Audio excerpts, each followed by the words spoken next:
एक काफी है। 15 मिनट दोनों चाहिए, फिर इसको बंद कर। ठीक।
जोर साहब कब शुरू कर रहे हैं?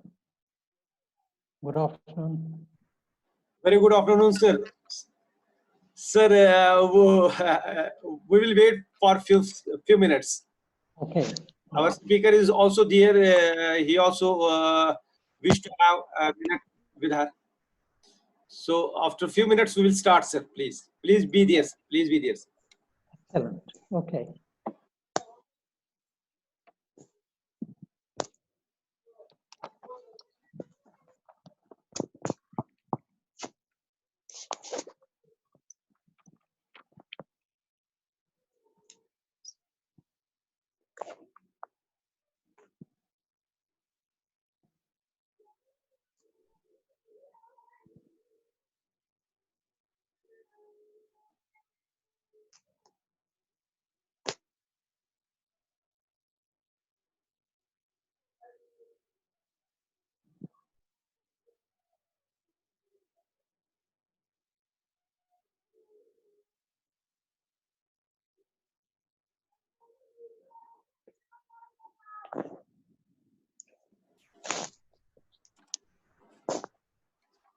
So very good afternoon to everybody in this second session of today's program. Already in our first noon, we are having two, lectures. Now the third lecture of the day, that's being delivered by Pooja Thel. She has already joined us. She is there. Most welcome, Pooja. Most welcome. You are perhaps you are taking tea this time. Is it so? Yes, it's 9:30 in the morning. Okay. Thank you. So it's afternoon. We have taken our lunch. Where it's our after lunch session over here. So most welcome to this webinar series over here. We are grateful to you. You have spared your time and you are sharing your wisdom with us. Before I just invite Pooja for his deliberations, let me introduce yourself to the participants. Pooja Thale, presently a program manager with Nelis Global, that's Next Leaders Initiative for Sustainability, Norway, UK. If you go for his credentials, it's very interesting to note that she has postgraduate diploma from Delhi University in biochemical engineering in 2003 and 4, then masters in biomedical sciences from University of Amsterdam 2004 to 6, then PhD in molecular biology from University of Bergen, Norway 2007 and 40. So this is qualification highly qualified in the, the animals, biological sciences, molecular biology, biomedical sciences and all that. She basically, she mentored an international hackathon organized by the BioBase, that's a help camps and accelerator in the University of Porto. And if you go for his impact, so she's really impact maker there. She is driven by a desire to support innovations in the field of food and sustainability. She took the initiative to bring future agro challenges to Norway. FSC is the leading global competition for startups in the field of agri-tech, food tech, agrotourism, health and nutrition, food waste, and anything that would impact our understanding and availability of food in the future. Together with other young leaders, she is passionate about sustainability. She helps build the organizational structure and develop programs within it designed to focus on innovative and impact. To be very frank, I heard him in one of the webinar series that was launched from UK, and I was very much impressed with her lecture and with her innovations, with her ideas. Very, clean ideas for this food security, sustainability. So then at that time, I realized that I should invite her in this webinar series. And I started searching for her, and ultimately I got her, and she accepted my request. And I'm really humbled to have her here with us in this afternoon. So without wasting time, over to Pooja, please. You can share your screen. Thank you. Thank you. You've set a very high bar for me, Professor Pampuri. No, it's not. I'll try to catch up to it. Okay, so welcome to this talk, the third talk of a course on zero hunger. I'm just as pleased to be presenting in it as I would be to attend it. I'm sure you've got a list of great speakers lined up. So as Professor Pampuri said, my name is Pooja Thale. I am a scientist by training. I've done science for years and years and years, and it didn't quite give me the impact that I wanted to make. So now I'm working as a sustainability advisor, as an innovation manager, and in various projects that allow me to do what I really want to do. Amongst my qualifications, I've written foodie. A lot of people who know me as the biggest foodie they know. And I really think on a course on zero hunger, that is a big qualification. I've left my doctor title next to my name, just as a warning to say I do tend to get sciencey, but I'll make everything bite-sized. So as Professor Pampuri said, I've been involved in making our food and food culture sustainable through innovation challenges, talks, workshops, and other channels. And through these projects, I get to meet people from all over the world, innovators from all over the world that are doing really great work to make our food sustainable. But as you see in the picture, I enjoy food way more than that. We all work in various ways towards food. And actually, at this point, I would like you all to use the chat function on Zoom and tell me what your passion around food is. Do you work around pesticide, pest control, or food yields? What is it that drives you towards food? What is it that you want to achieve? So the chat function would be, let me find it myself.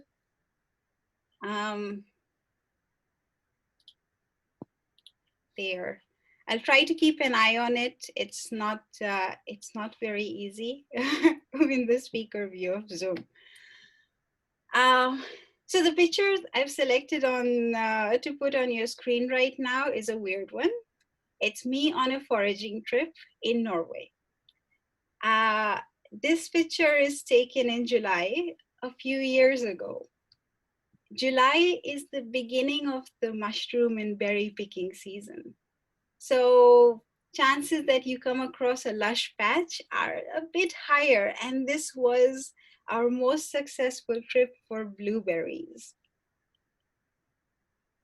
In Norway, spending time in nature and knowing the food that grows around you is a very common thing. And in fact, this is one of the fastest growing global trends around food, because we're increasingly understanding that making our food local and natural is a huge part of making our food truly resilient. Now, on the surface, we all understand that we need food for energy and nutrition. Every day, food brings us around a table with our loved ones. Across countries, across cultures, we all celebrate around food. Food shapes our cultural identities. But food has actually shaped human civilization the way we know it today. We learned to farm 11,000 years ago, and that was a determining factor. Very first human settlements, from the Levant to Mesopotamia to Indus Valley civilization, none of that would have been possible if we didn't know how to grow food. So it's not that our capability to grow food is the foundation of human civilization. But the way we grow food and our food choices may be the end of the existence of human species. Now, it sounds like a very bold statement, and I'll try to make my argument in the next slides. Agriculture today contributes over a quarter of all greenhouse gases. Greenhouse gases are a huge contributor to climate change. Greenhouse gases are famously carbon dioxide, but also methane and nitrous oxide. When it comes to non-CO2 greenhouse gases, agriculture contributes over half, 56% of all non-CO2 greenhouse gases. Many of these are very important contributors to ozone layer depletion, another major climate change problem. Agriculture uses a lot of resources. It uses 37% of the land surface for growing food. Now this slide has a lot of numbers, and I'm going to dig into numbers just a little bit more just here. 37% of the land surface. The remaining 63 consists of urban civilizations, forests, deserts, wetlands, grasslands, and lands that we cannot access yet. Some of you may come across a number. We use 50% of the land surface for agriculture. That's correct. If you exclude the lands that we cannot access, we're using 50% of all land we can access for agriculture. Numbers are hugely important because you're basing all your arguments on numbers. The way we grow food, we lose 20 hectares, which is 20 football fields worth of land every minute. By this, I mean this is land that we've overused, It's lost its fertility, it's turned barren, and we cannot use it to grow food anymore. We lose 20 football fields worth of land, turned barren every minute. For those who understand kilometers square better, we lose 1 kilometer square, that's a huge amount of land, every 5 minutes. A lot of this loss is compensated for by deforestation. So from 1 year to the next, you might see, okay, we're still using 37% of the land. So we haven't destroyed anything, but no, we've destroyed a lot of the land and we've had to clear new land to maintain that 37%. Land isn't the only resource. Agriculture uses 70% of all the water that goes into food production. In addition, it contaminates water. A big part of all the chemicals that we use on fields leaches into groundwater and rivers and oceans and causes huge dead zones, killing off aquatic life. Dead zones have increased from 10 just a few decades ago to over 400. It is because of the way we treat land. Now, these are just some, not all, these are some of the environmental impacts of food. But food also has a huge social impact because 1 in 4 of all working age people are involved in food production. Agriculture employs 27% of all working age people, yet it contributes only 6% of the global GDP. Put in simpler terms, it's a lot of work for very little money. So it's no surprise that young people don't want to take up farming. They don't want to be farmers. And the average age of our farmer is growing older, leaving fewer people to grow our food, especially in sustainable ways. When we look at the environmental and social and business aspects of a product, we're treating it as a commodity. But food relates to us in a much closer way than all of these. We eat it. It affects our health. There's a growing mountain of scientific data showing that the toxins in our food, fertilizers, pesticides, weedicides, they're harmful to human health. A lot of studies, scientists find it easy to do, a lot of studies are done on pregnant mothers and unborn babies. And we see diseases such as endocrine dysfunction, childhood behavior, brain functioning appearing because of the toxins in our food chain. If we move ahead on this path, the future does not look great. Climate change is going to make it more difficult for us to produce food, both directly through unpredictable weather patterns, but also indirectly through climate wars. We all hear that the world population is growing and we don't have enough food to feed the world. That's not exactly correct. We have the land, the resources, and the technology to feed 12 billion people right now in a sustainable fashion. The world population is set to stagnate at 10.9 billion by the end of the century. We have enough for everyone, but with growing economies, people will move to a richer diet. A richer diet typically relates to a Western, more meat-based diet, or even in Asian terms, a Shahi diet, more nuts, which are very carbon intensive. The mantra of the Western diet is you need protein, and our understanding of protein does not help at all. So at this point, many of you might know, many of you may not. So let's see. I'll engage you in a short exercise. I want you to find the chat function on Zoom. You'll find it, I think, at the bottom of the screen. So open it up, and I have mine in front of me. Okay, hands on the keyboard. I hope you're ready for this.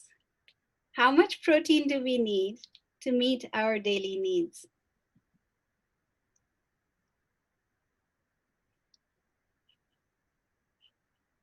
I'll give you a moment.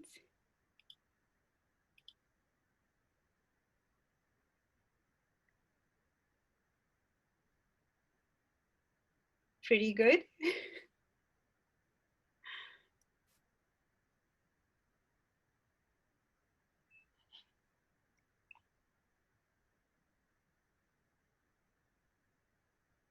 Okay, so those are pretty good guesses. And that's a very wide range. So the lowest estimate is 35 grams and the highest is 100 grams. Depending on which source you look at for your protein requirements, it will give you different answers. It's no surprise that people don't understand how much protein we need. For my age, body weight, and activity status, the internet tells me I need anywhere between 40 and 150 grams of protein. That's a wide range. That's not even a recommendation. The best estimate, and this is not a lower estimate, the best estimate is 0.8 grams per kilogram of body weight. Someone here wrote 56 grams, and yes, that is the recommended dietary allowance for adult males, assuming that an adult male between the age 19 and 70 weigh 70 kilograms. 0.8 grams per kilogram of body weight for a 70 kilogram person is 56 grams. That's how you get to it. In addition, we don't understand that in one meal, we only absorb 20 to 30 grams of protein. So eating 70 grams would be a total waste for at least half of what we've consumed. Waste is another issue, a major issue that we're dealing with. 1/3 of all produce all food that we produce goes to waste. In addition, a problem that we speak about much less is that cultures globally no longer see food waste as the failure that we used to. A decade or two ago, throwing food away used to feel like a crime. Why doesn't it anymore? It should be. A new economic model states that to be sustainable, human activity has to lie within the bounds of social foundation, meet minimum basic needs, and nature's boundaries. This is the sustainable zone. Anything below that, and we would not be able to meet basic needs, we'll have hunger, poverty, unmet demand, and injustice. Too much activity and we'll burden nature's resources to a tipping point, and that's not sustainable. This layered graph looped into a tube is what it takes up a donut-like shape, and therefore it's called the donut economy model. In the center are all the things that we need, all the necessities such as food, water, energy, housing, political justice. On the outside are all the things that we need to avoid. That's climate change, air pollution, biodiversity loss. Food is just one of the needs in this illustration that we need to meet. But as you've seen in the slides before, food affects a lot of the other elements. It's important for health. It uses a lot of our water. It's a source of income for many. Done right, food can also be a solution to pretty much all of these things. Let me make my argument by starting right at the basics. This is really basic. So we all know plants breathe carbon dioxide and release oxygen. That's the first thing we know about plants. What do plants do with the carbon? You can write your answers in the chat if you like.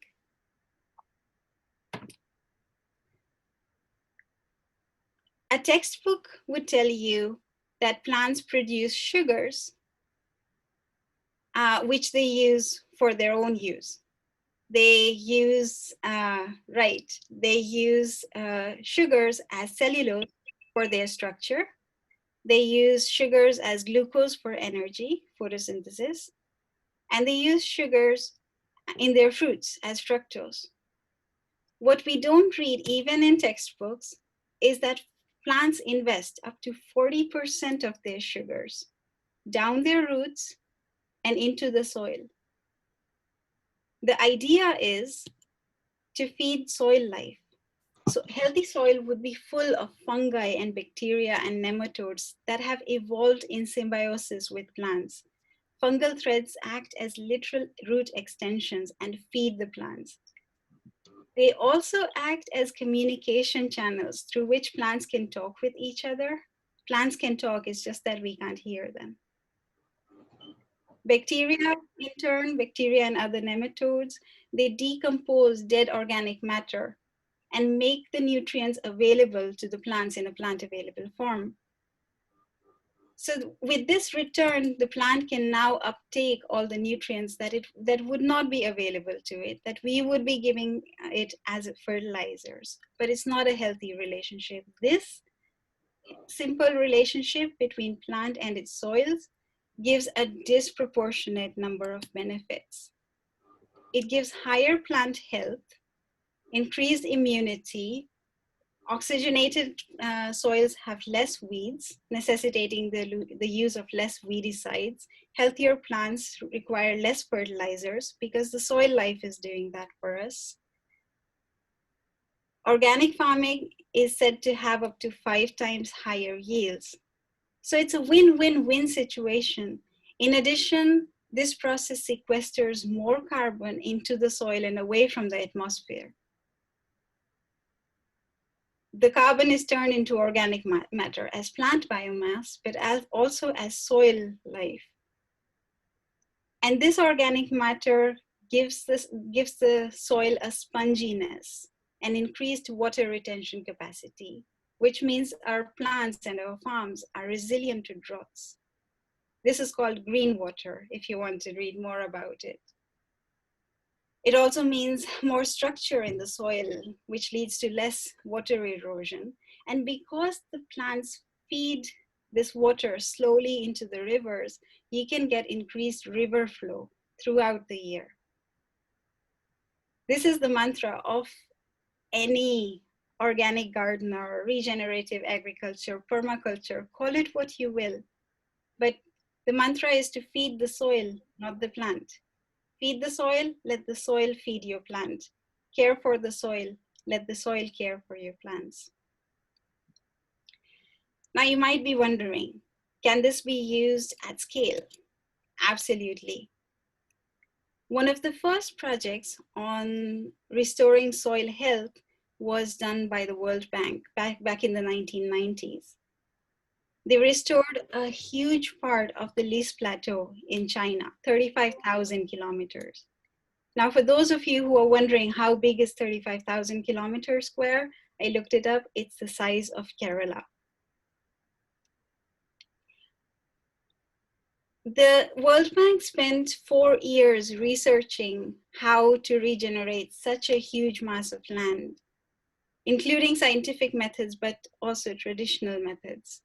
And once they figured out how to, they managed to restore this part of land, which was known as a cradle for Chinese civilization. They managed to restore it to its original fertility.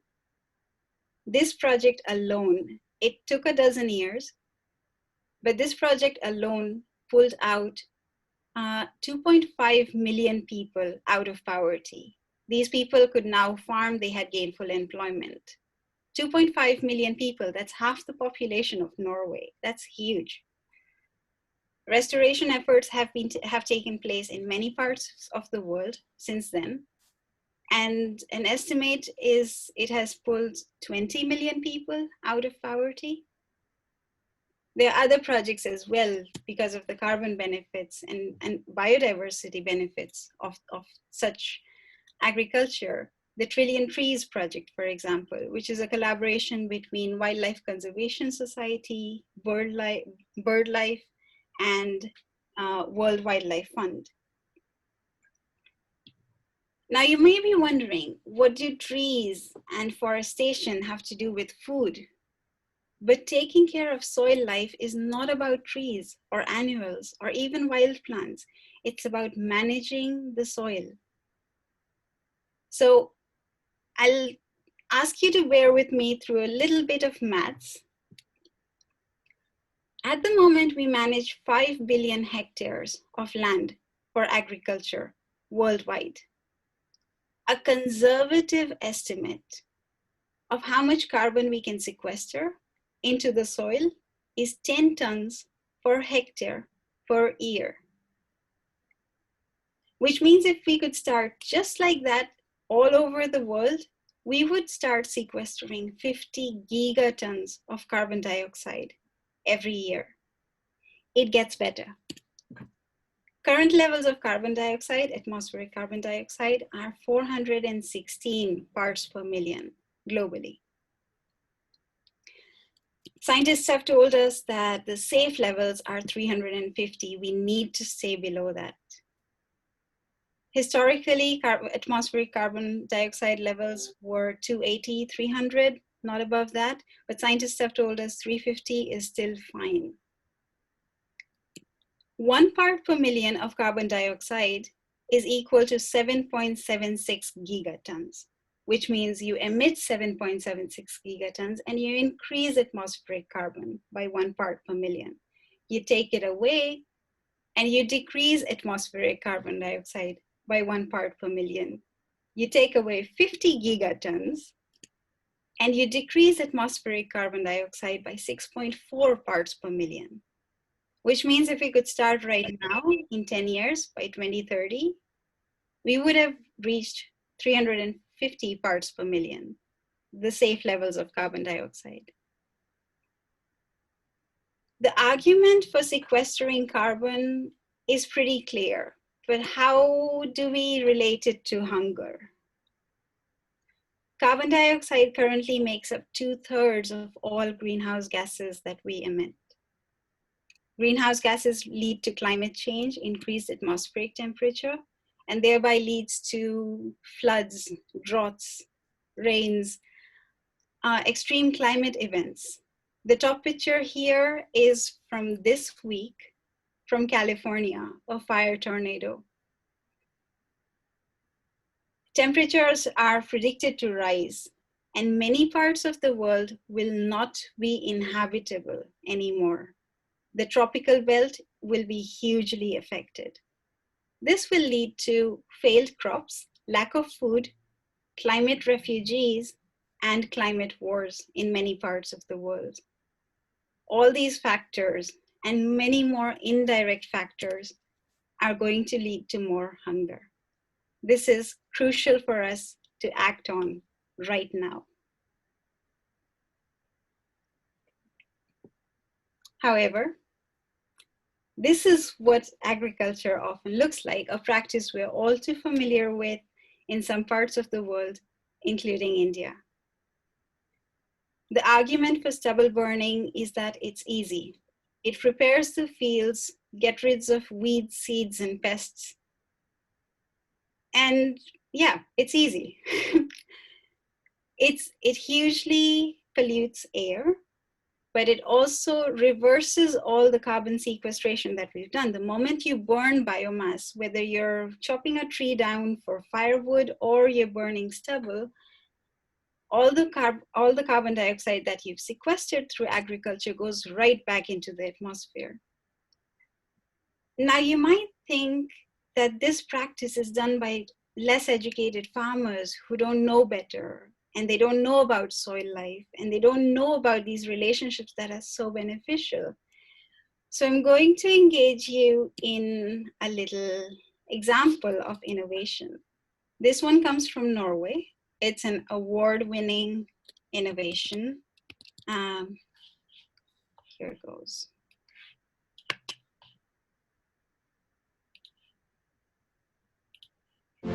Did you know that the world population increase is estimated at 80 million people per year? Did you know that almost 1 billion people in the world are starving?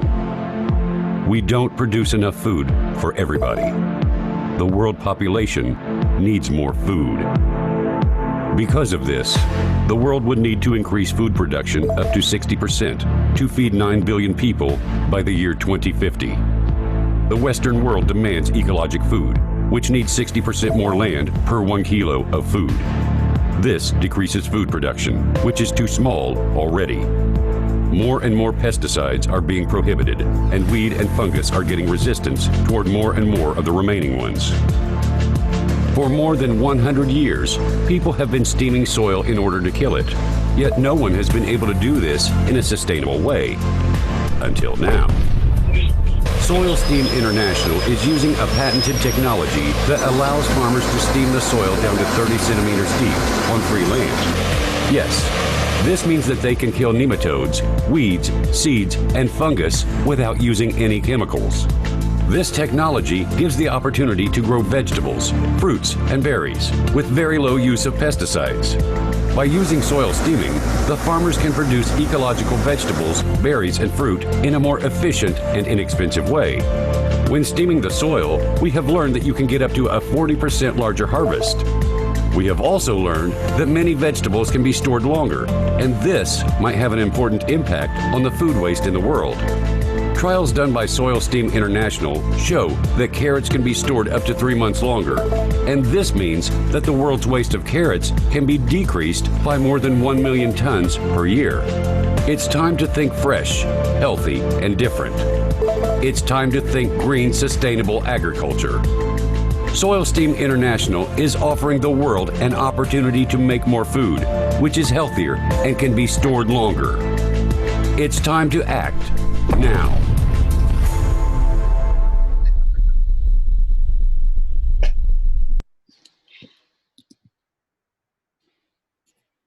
So they talk about green sustainable agriculture, but everything they show in the video goes against everything organic farming teaches us. For me, this pitch leaves more questions than answers. For example, what does steaming soil do to the rate of land loss, the rate at which we currently lose land? Wouldn't that be accelerated? And shouldn't we be worried about using such technology? It claims to reduce weedicide and pesticide control, but without soil life, it will increase the use of fertilizers. It would increase the other harms that fertilizers do. And this is an award-winning innovation. Am I suggesting innovation doesn't have much use when it comes to food? No, I have another example for you. This one comes from the fisheries industry. And this is a beautiful example of how an idea, how an innovation can be developed. 1 in 5 fish that's caught is caught unintentionally, which means to say that it's not the fish that the fisherman targeted. New legislation says that fishermen can't throw this fish back anymore, they can't discard it. But due to a lack of technological solution, they still struggle to comply with the new regulations. I first heard about this problem when some Scottish fishermen were arrested in Norwegian waters, and as a student at the time thought it would be an interesting project to look at how a technical solution might be able to help address the issue. I spent the last 5 years working with engineers, scientists and fishermen to develop Pisces, a unit which fits to existing fishing gears and uses light to make fishing more selective. Well, we know light has been used in fisheries in the likes of static gears and squid fisheries for many years, and fish can be both repulsed or attracted to light. So what we would like to do is try harness that type of behaviour of fish to actually improve the selectivity in gears. Safety nets devices attach to fishermen's fishing nets and emit light. So a basic example of their usage is that one species of fish, say cod, like red light or mackerel like blue light, and the fisherman, depending on what he wants to catch and what he wants to repel out of the net, can program his fishing nets to emit a certain colour of light and catch the right fish. We've done trials across Europe and we'll also be doing so in the US and in Southeast Asia. Our technology can reduce bycatch by up to 90%. So we're asking you, the public, to help us in this project by pledging whatever you can really to help us get there. Because the oceans belong to all of us now and in the future.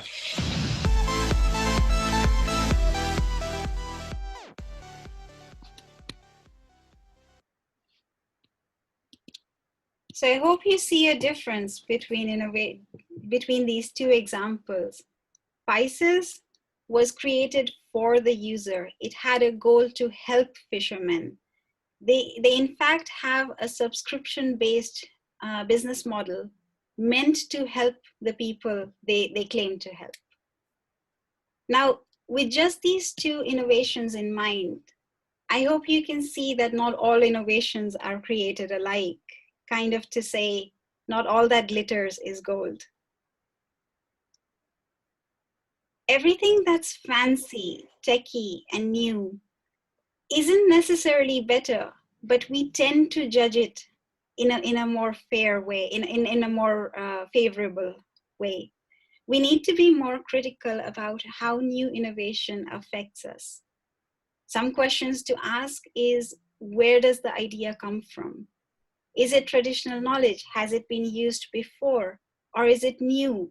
And what can we learn from that? If it's used traditionally, what can we learn from that? If it's new, what does it compare to? What can we learn from that? The second point I want to make here is too often innovation and research is existing traditional knowledge from savage communities, typically indigenous communities and African communities, that are not respected and stolen of their knowledge, and it's then advertised as new Western knowledge. An example of this is insect as a source of food. Insects have been consumed across the world in many places. We just don't respect their traditional roots, and we've been promoting it as a new source of protein for the Western world.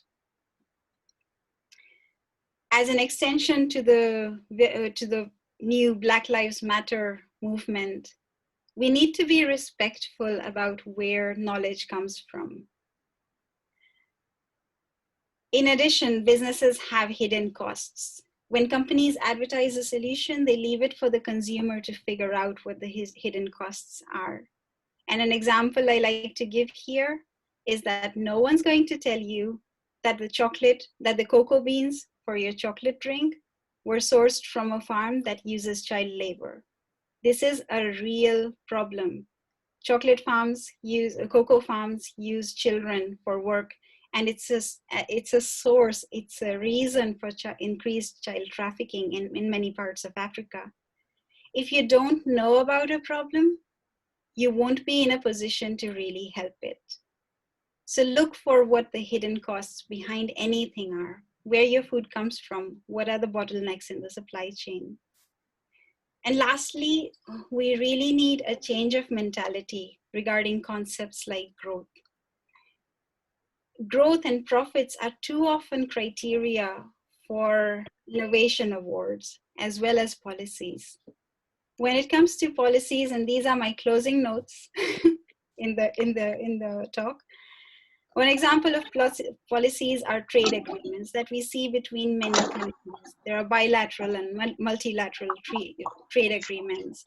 NAFTA, TAFTA, CAFTA. The FTA in all these abbreviations stands for Free Trade Agreement. They're marketed as a means for increased economic growth, which in a way on paper you can claim that they are. But what they actually do is they create more competition with the global market. They take opportunities away from the local entrepreneur.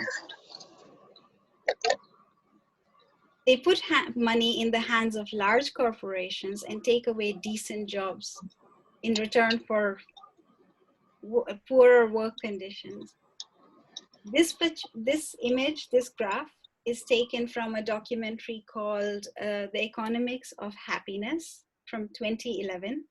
It's just as relevant now as it was back then, and I recommend you to see it. The documentary talks about how GDP is a made-up metric that doesn't help happiness. And An example they show to explain GDP is an oil spill or something disastrous.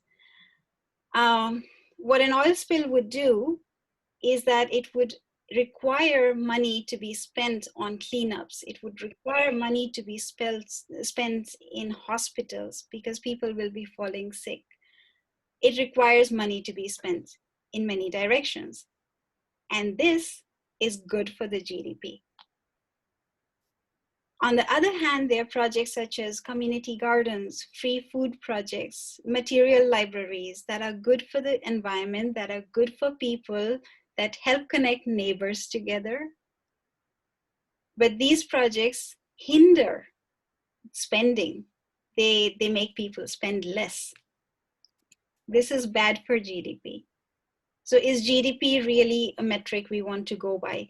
Are profits and the business model really something we want to judge innovations by? The last thing I want to show you is an example of something that I would call true progress, true innovation, because it meets what a society really needs. This example comes from Malaysia.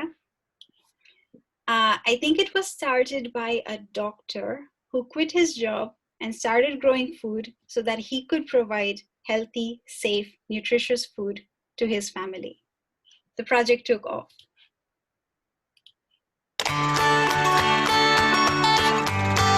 Hello, welcome to our farm.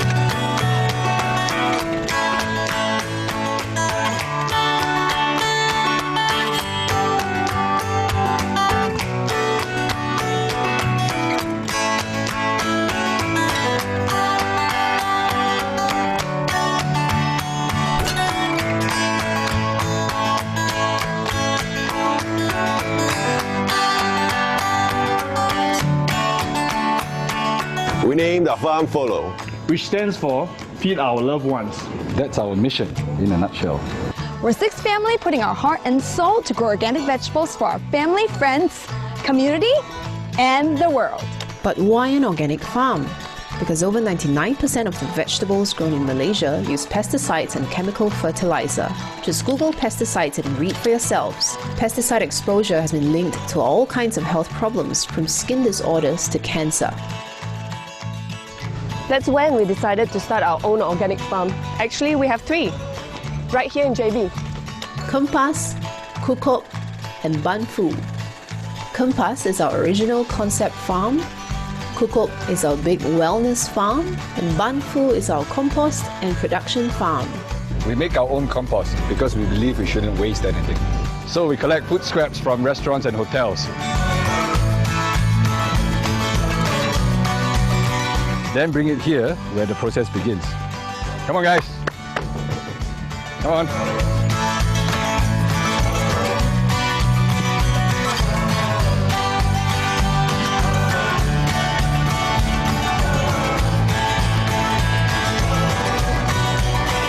Compost is nature's fertilizer, power-packed with quality nutrients and tremendous microbes, so that our vegetables grow big and strong. In fact, they grow so strong, they fight off pests themselves, and they don't need pesticides at all. Our chief farmer is Shifu Alec. He's our mentor. He's one of the few farmers in Malaysia who insist on growing organic vegetables. Shifu plans what to grow based on the conditions of the soil and experiments with interesting vegetables not commonly seen in Malaysia. And we get the most diverse, nutritious vegetables possible. We want people to remember that our food comes from nature, not the supermarket. So we encourage our community to come back to nature weekly to pick up the most nutritious vegetables available and to bring their kids to play at the farm. So this is us, Follow Farm. Make this your farm too.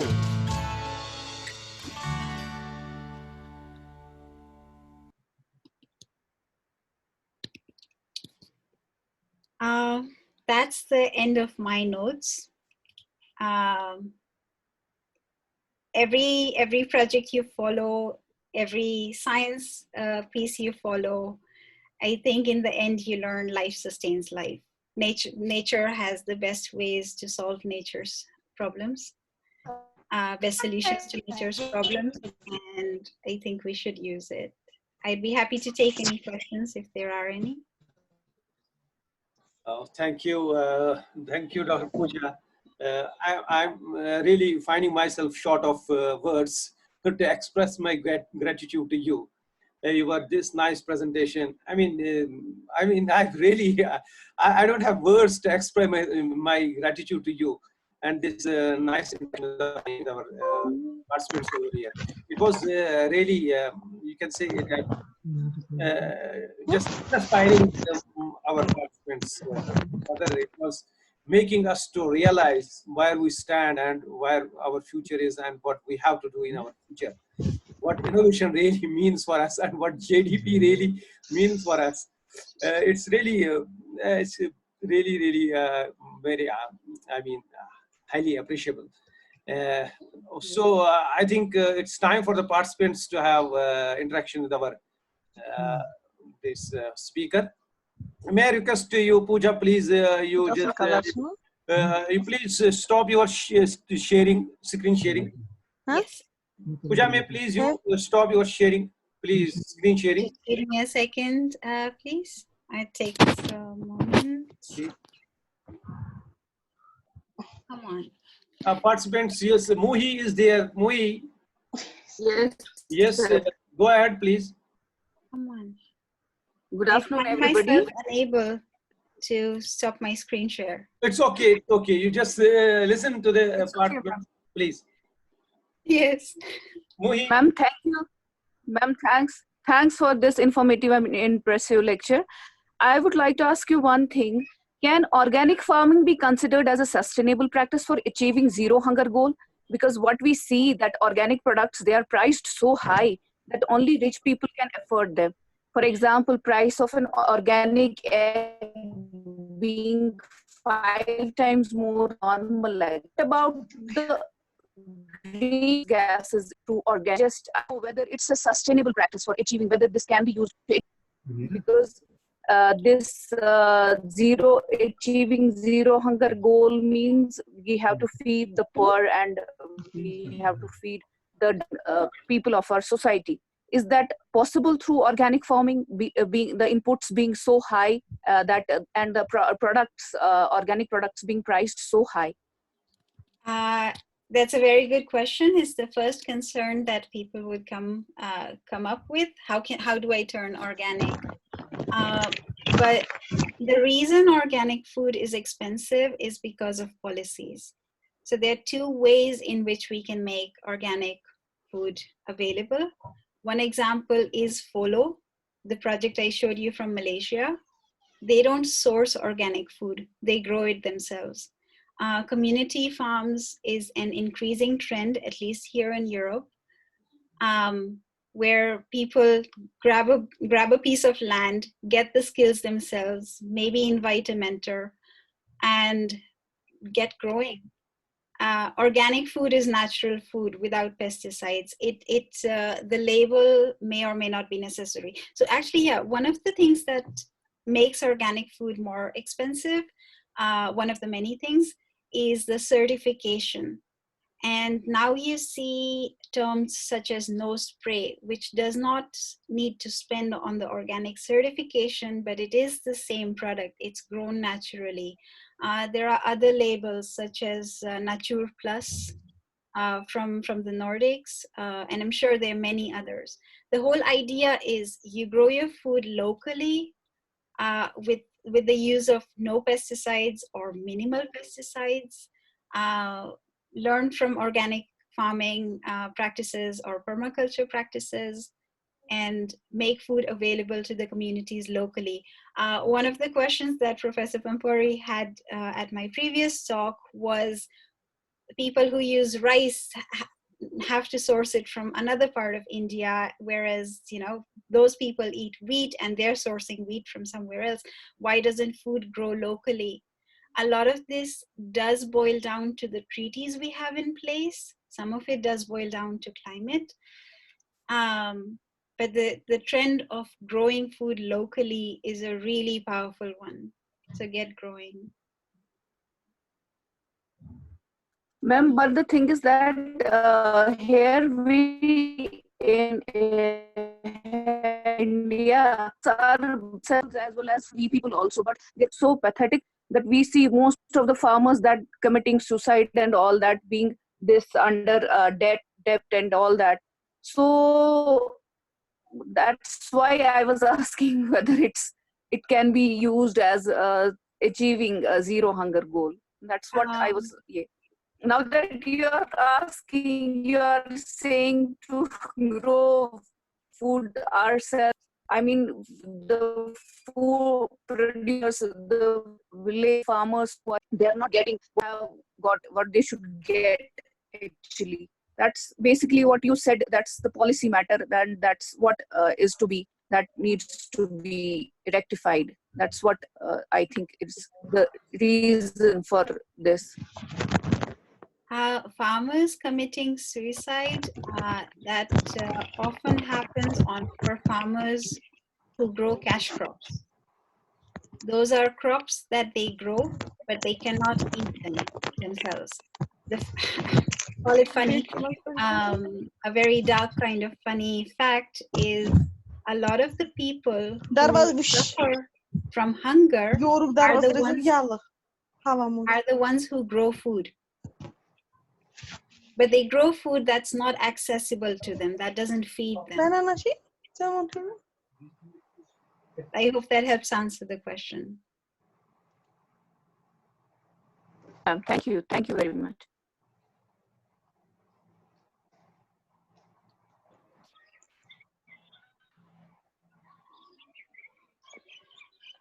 Any other questions? Hello, ma'am. Hello. Yeah, very good afternoon, ma'am, and very thankful for an insightful presentation. It was very good, and I want to have a query. Like you said in the initial slides, that our youth is not motivated towards farming, and average age of a farmer is going high day after day. And then secondly, we are saying organic farming, and nowadays we are saying about zero budget natural farming.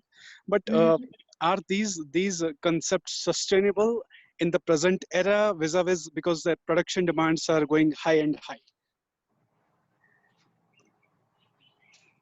That's a good question. What I find with the more popular diet is that you eat a big meal and it doesn't satiate you. It doesn't satisfy you.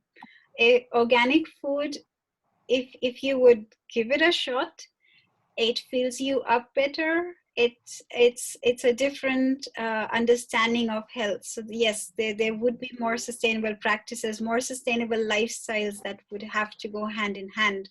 If you want organically grown lamb day and night, it won't be sustainable, and you won't be able to grow it yourself. I recommend you to watch the documentary I listed. It's called The Economics of Happiness. And there are many other that show that poverty. The Economics of Happiness takes the example of Ladakh, a community that was close to the outside world, did not know anything such as poverty, did not have any religious conflicts or otherwise between the population. And once it was opened to outside market, the local produce was not respected, the local lifestyle was not respected, and now you see poverty and arguments. I'm missing the word for that. The opposite of peace. You find that in Ladakh, and the way Ladakh has changed is the example that the documentary is based on. So I encourage you to see to watch that.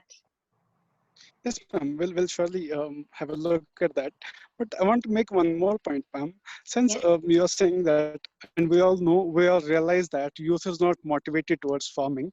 The main thing with farming is that one, it is perishable. Second, it is unpredictable. You can't say that this year the climate will be like this, the water supply will be like this, some inputs will be like this. That is largely unpredictable. So how to motivate youth towards farming, whether it is the conventional one or organic one or any other form of farming? When crops fail, it's often a lack of diversity.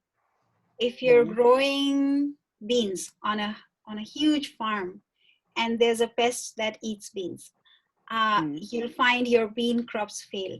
But the moment you're running an organic, a permaculture farm that has different plants, it's very unlikely that your entire crop fails, that your beans fail together with your potatoes and your tomatoes and your peppers. So that's one thing. Crop rotation and very old practices of natural farming provide the resilience you need towards failed crops. But then there's one other point. Like you can't have so many crops within a short field of that activity of farm. For example, there's one region that is temperate or tropical, and then you have a particular kharif or rabi crop for a particular season.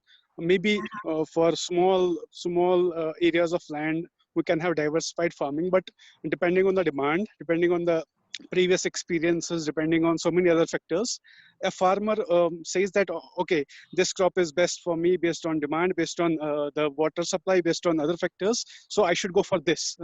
At least he will cover 60-70% of land with one crop. He cannot say that I will have 10% or 20% of 5 crops for my field. I think that's not possible in our era. Honestly, I'm not an expert on the kinds of crops that can be grown in different areas, and especially in the tropical belt. But I am familiar with farms here in my region. So last year I moved to UK, and in the UK there's a huge farm, actually a cooperative of farms that provides veg boxes to over 1 million families here. And I've seen the same in Norway. I see the same in Germany. So you can have a collection of crops in a big field. It can be done large scale. I'm not entirely sure if there are arguments to what you're saying, or if that's just misinformation, that on a large patch of land you necessarily need to grow one crop in majority. I don't think that has to be the case. I think you can grow a diversity. No, I said that here in Indian and Asian conditions, the land holding is not that big, so you will have 2-3 hectares mainly for majority of population. So they cannot grow many crops in that much field. In large areas of land, it's possible to have diversified farming. Anyways, thank you so much for informative and insightful lecture. It was really a nice one. I would recommend you to find anyone who's doing organic farming in your area and learn from practices, because too often we think it's not possible, but there are examples globally of CSAs. It's customer supported agriculture, and maybe some of those would have some inspiration for exactly the question you have in mind. Thank you so much. Is there anyone? Ma'am, we do have with us a renowned personality in animal sciences from India. You must be knowing your Professor Amal Madan, very revered scientist throughout, probably renowned scientist throughout India as well as abroad. So we are blessed to have him with us in this session. He wants to have some, interaction with you. Professor Madan, sir, please. Thank you, Professor Pampuri. It was an excellent presentation. I must compliment for you. You have presented a very strong exposition of your strong views about what you call as the other side of agriculture, as we call it. Basically, that this agriculture you were talking of is a model which we call in India, as of today, as the Western model of agriculture. The agriculture which we are concerned here in this country is a model in which that we're talking of 79% of the population of the farming community not having land to themselves. So they don't have what we talk of farming in true sense. Farming in true sense means that you should be able to make resource allocation decisions. And they don't have any decision of their own they can take off because they have no resources at their command. When you don't have land, when you don't have the livestock, and when you have to live only through livestock, the situation becomes completely different. And the basic criteria by which that we go into our agriculture, and if you talk of the agricultural production and productivity, it is that we are inching up and up over the years, as you might have the statistics which you have also shown and is available world over, that how the country has progressed in terms of its production and productivity over years. Progressed. Yeah. But then look at that in the process of this, that the economic identity has not kept pace with the type of production and productivity which has come up. Yeah. And that is the reason that how we don't see these models, Western models comes on, because our economy is what we call as a step-up economy. And this step-up economy comes up that we have got layered progress. We achieve something this year, and that is washed off, and another layer comes up. For instance, I give you a simple example, that in this country, in spite of the fact that you have figures today that where we have reached in terms of our crop production, in terms of our milk production, fish production, vegetable production, you see, as a matter of fact, we are suffering with plenty these days. We have plenty of food grains, we have plenty of vegetables, we have plenty of milk, we have plenty of fish, we have plenty of meat. But this plenty is in what sense? This is not plenty in sense that if we would have used it for whole population, it is plenty because it cannot be used. It does not reach the needed. And it does not reach the needed at the time when he needs it. And therefore, the economic formulas, the economic models are completely different. And I give you two specific examples of this. For example, that we have a farmer, he has about 72 heads of camel. And he lives in Rajasthan. And I hope you, with your background you have, that you understand the ecology of Rajasthan.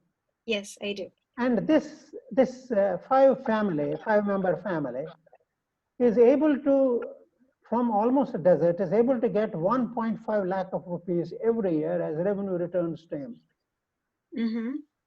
He doesn't have land to himself. And he is a nomad. He moves from place to place along with his animals, among his camels, and all what he gets is that selling off his new young ones and sells off his milk and sell off some of the manure which he gets up, or he goes over into a desert area, into an area, and he earns something money of through the manure which comes out from the animal and gets into the field over in there. So you can see the system which is working over in here, that his own economy is dependent on the animal itself, not on the land at all. But the animals have to stand on land. They have to move around on the land. And now look, this is one example. The second example I will give you in terms of our vegetables. Now, one of the greatest success stories of this country has been in the area of vegetables and fruits. We are today the largest fruit producers in the world. Now what happens? And also the vegetable producers. Now if for a system of which you are talking of, well, the Thailand example you are showing off, is a person that he has got a demand. The demand drives him towards increasing his capacity to produce. He gets the manure and makes it an economically viable proposition. But when I'm talking of a vegetable grower in India, one who grows onions, which is one of the most needed, vegetables which comes over into the lives of everyone around here. And this onion costs about something to the tune of about 1.8 to 2 rupees with the minimum inputs. And then when it comes to the market, he does not sometimes get even and 50 cents, 50 paisa for this, per kg. And he still continues the farming, and he still continues with the onion because that area is for onion. And that is the economic model. And therefore, when we are talking of this zero hunger and the situation, our approach to this whole problem is completely different. Our approach is definitely what you are talking of, local. Milk, for instance. 47% of the milk which is produced in this country out of this 178 million ton does not go into any processing plant. It is either used, consumed at a place other than its place of origin and consumed fresh, or it's converted over into sweetmeats, or it is being sold on daily basis. And that is one of the greatest examples of this came in when we are suffering with COVID. And these people who used to have this milk coming to them, what will they do? They could not move out along with this milk. And you could see that suffering which the farmer had. This farmer who is a landless farmer. 69% of these farmers' livestock is being held by these landless people. And that's what makes the economy go. Yes. And today, what we see is the economy as it is, that you were talking in terms of percentages. If I just want to get it down over to the statistics, that world over about 40 to 42% of agricultural GDP is now coming from livestock, as you will be knowing, world over. And this is increasing, the contributions, and there is a hue and cry about it, and very rightly so, because we say that livestock is the cause for all the environmental damage. But that is again a Western world concept. When it comes over into the India, what we see that this livestock is the very resource on which this farmer lives. He has no other resource. The documentary about the desert greening project from the World Bank. Many of those we have, you see that we handled about 3 World Bank projects here in the country. One was in the area of education, that one was the area of technology implementation. And third was in the area of rural improvement, in the rural development.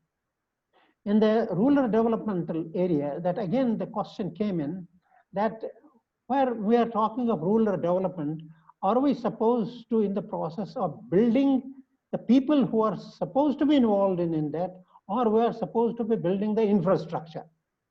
Because once the infrastructure comes, then the person will progress. So our all concern at that it went towards the infrastructure. And we started, and then unfortunately that infrastructure could not be sustained. Because after the project was over, the big machines which we had got, the small things which we had got over out of this plan, we were supposed to be helping the farmers. That does not work up. And that is how that our modeling, when we talk of zero hunger in this country, our modeling is supposed to be a little different. Probably if you have time, that I'll be sharing some of the thoughts sometime later. But in any case, that there was a very convincing argument, but this convincing argument is quote unquote. We can talk of this as a Netherlands economy, German economy. No, it's not. It's not. That's why for example, if I give you an example from Hillary, I hope you had an exposure to Hillary, and then you go over into Africa. That is, what have they been doing in Africa?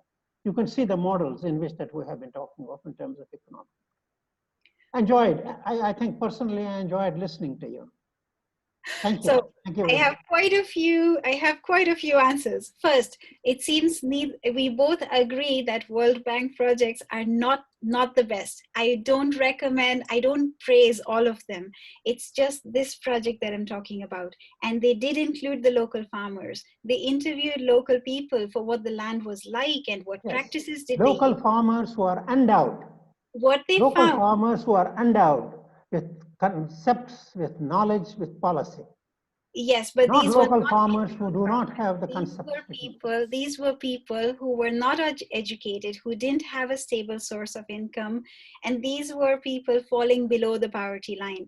When you look at these huge organizations, the poverty line they draw is like it's not, you won't be able, it's unimaginable how someone could be that poor. But that's a huge topic on itself. They interviewed the local farmers. I know of And this they said situation. many of these farmers had animals that they would graze on land that was not theirs.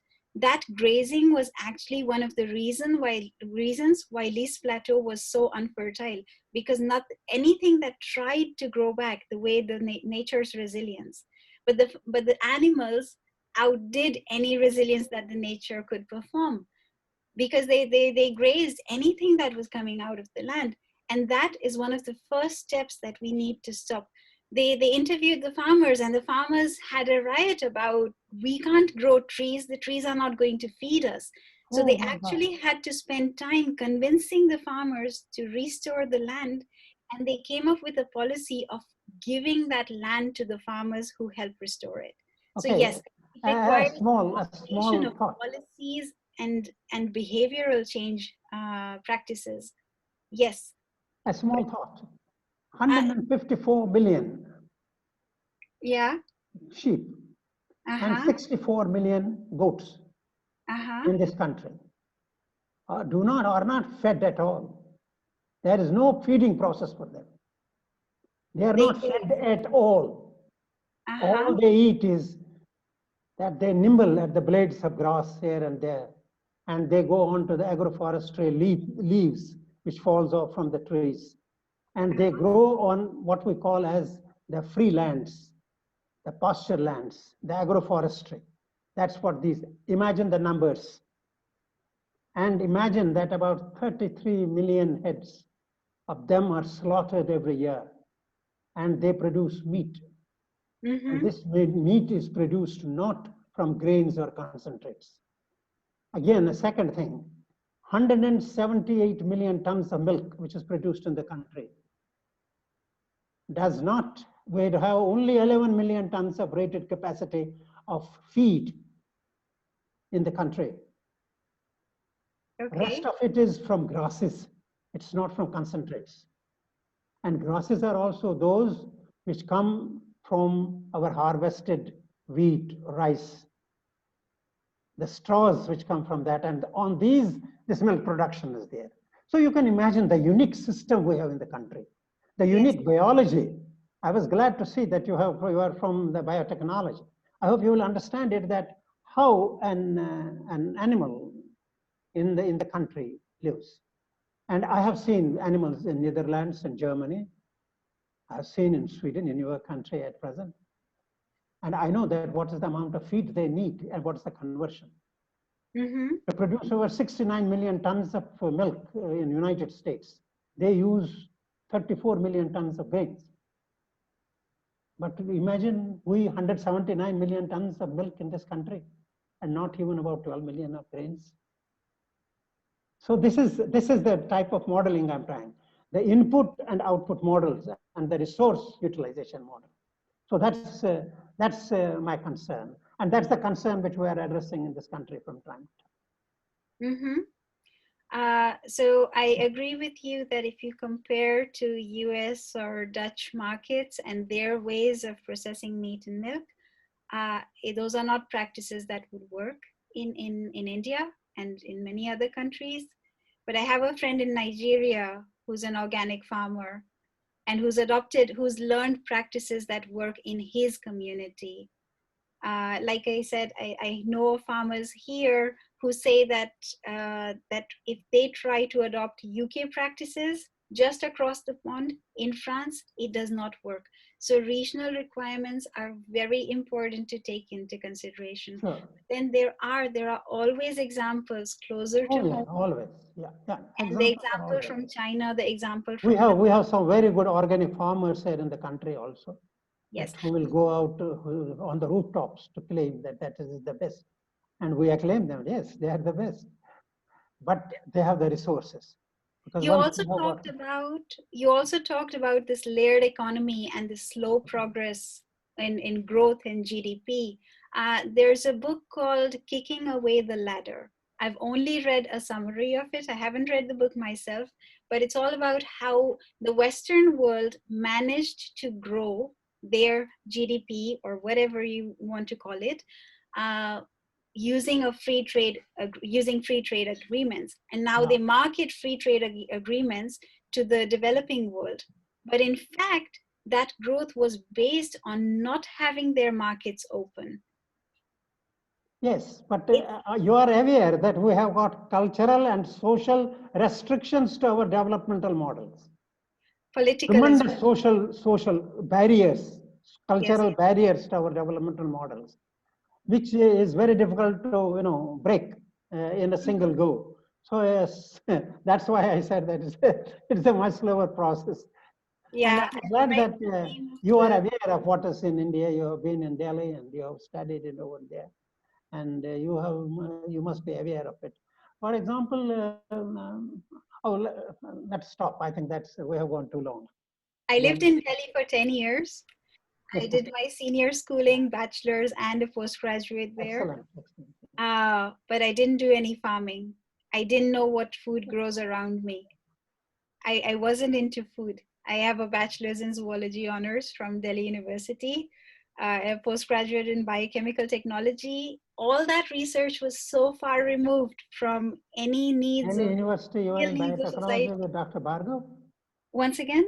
You are in Delhi University with Dr. Bhargav? In No. biotechnology?